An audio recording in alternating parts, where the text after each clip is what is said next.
बिस्मिल्लाहिर्रहमानिर्रहीम। एक बहुत ही अहम शरई मसला जिसका बताना ज़रूरी है और वो है सादात होने के बारे में कि आया कोई इंसान माँ की तरफ से सैयद हो तो वो सैयद शुमार होगा या नहीं होगा। इस हवाले से सवाल जो पूछा गया फ़ुक़हा से, और कुरान भी हमें यही कहता है फ़स्अलू अहल ज़िक्र, कि अहल ज़िक्र से पूछो अगर तुम नहीं जानते, बजाय इसके कि हम मसाइल शरइया के अपने से हल तय करें। हमें चाहिए कि हम अहले ज़िक्र जो कि फ़ुक़हा और मुज्तहिदीन हैं इनकी तरफ रजू करें ताकि हम शरीयत के मुताबिक मसाइल को जान सकें।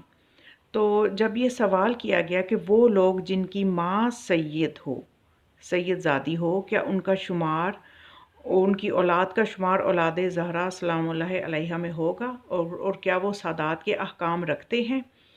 क्योंकि अगर किसी सैयद लड़की की शादी गैर सैयद से हो जाए तो उनकी औलाद के बारे में सवाल है कि क्या वो औलाद माँ की निस्बत से, चूँकि माँ सैयद ज़ादी है तो औलाद पे भी वही अहकामात सादात जारी होंगे या नहीं होंगे। तो इस हवाले से आयतुल्लाह ख़ामेनाई ने क्या जवाब दिया? आप फरमाते हैं, गरचे माँ की निस्बत से भी औलाद पैगंबर शुमार होते हैं, लेकिन सादात के शरई अहकाम और आसार मुरतब होने का मयार बाप की निस्बत से सैयद होना है।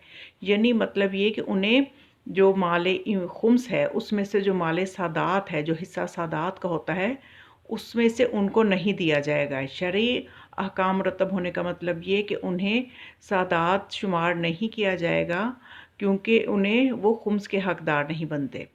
खुम्स दिया जाता है सादात को जो माँ और बाप दोनों की तरफ से सैयद हों। तो गरचे माँ की तरफ से सैयद होने की वजह से काबिल एहतराम तो समझे जाएंगे, लेकिन जो सादात के शरई अहकाम हैं वो मुरतब नहीं होंगे। तो आयतुल्लाह सिस्तानी इस हवाले से क्या जवाब देते हैं? फरमाते हैं कि सादात के ख़ास एहतराम के मुस्तहिक हैं, लेकिन मुस्तहिक खुम्स नहीं हैं।